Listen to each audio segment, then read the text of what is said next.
Knock knock. Who's there? Your nightmare.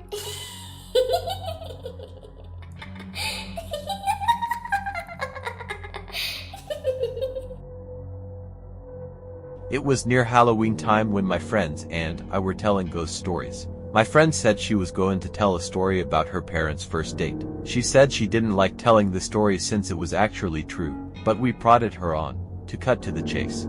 The parents had spent a nice, if awkward first date, and around the time that they would have said goodnight, the male in the situation, my friend's dad, suggested that they go for a midnight hike up Provo Canyon. He apparently knew the place, since he had done a fair amount of rock climbing in the area. So the two drove up the mouth of the canyon, got out of their cars, and started hiking under just the light of the stars since it was a new moon.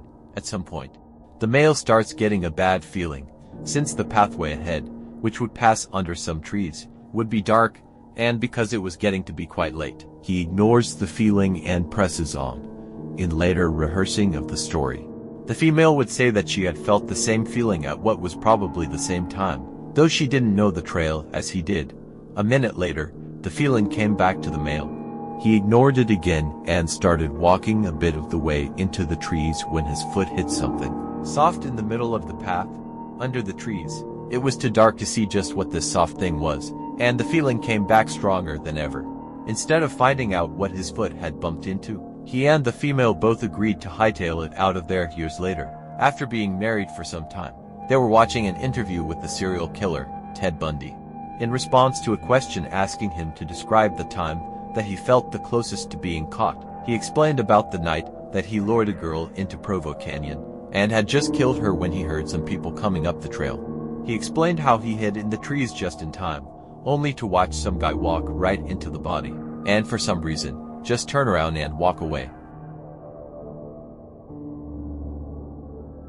I've been watching you. I know what you've been doing. Porcelain doll with a Victorian appearance, red lips, rosy cheeks, and blue eyes, referring to Annabelle, may come to mind when one thinks of a haunted doll. However, it's unlikely that anyone still keeps one in their house, unless that house is Warren's Occult Museum in Monroe, Con.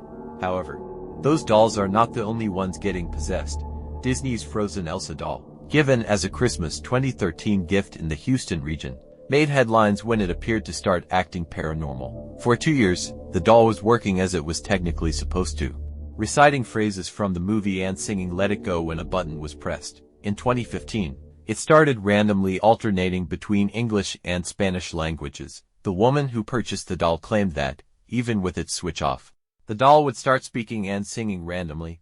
In December 2019, the family chose to get rid of the Elsa doll, despite tossing it in the garbage. The family eventually discovered it hidden inside a bench in their living room weeks later. Following the discovery, Elsa started to speak and sing solely in Spanish, soon after which the family made another attempt to scrap the Elsa doll. The doll was double-bagged and put at the bottom of the garbage can, which was soon picked up by waste collectors. The family left for a trip sometime later, but when they were back, the haunted doll was waiting in their backyard. In their last attempt, the family sent Elsa through the mail to a Minnesotan family friend, who fastened the possessed doll to the front bumper of his truck. According to the woman's most recent update in October 2020, the doll hasn't returned to Houston yet. I've been watching you. I know what you've been doing. The grandmas in the cemetery. Jeff, a resident of Dayton, Ohio, was driving with his 3-year-old son, Miles, in the back seat when they passed by a cemetery. It was a modest cemetery with only flowers and small plaques. It basically looks like a giant garden, Jeff explains on Monsters Among Us. According to Jeff, as they drove by, his toddler, who'd been happily singing, abruptly stopped, pointed to the cemetery and exclaimed, "Look at all those people." Jeff turned to look, but didn't see a soul. Confused, he asked Miles what he was talking about. "All those people over there," his son replied. "There sure are a lot of grandmas," as Jeff tells it.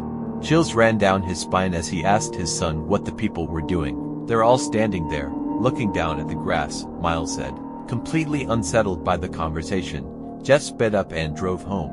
Later that same day, he says his young son was watching TV when he turned to Jeff and said, "You know, they weren't alive." thinking Miles was referring to the cartoon. Jeff asked what he meant. "Those people we saw, they were all paused," his son replied. "I don't know if my kid has the sixth sense," Jeff says, "or if he just has a wild imagination." I've been watching you. I know what you've been doing. The ghost of the Stanley Hotel. The Stanley Hotel in Estes Park, Colorado, has been around for more than 100 years and was built as a posh getaway for the wealthy seeking solitude in the mountains. As the years passed, however, occupancy declined, and by the 1970s, the Grand Hotel had fallen into disrepair. It was around that time that famed author Stephen King spent the night there and was inspired to write the book The Shining. The book and blockbuster film helped return the Stanley to its former glory. Now, guests come in droves to see the hotel that inspired one of the scariest horror movies of all time.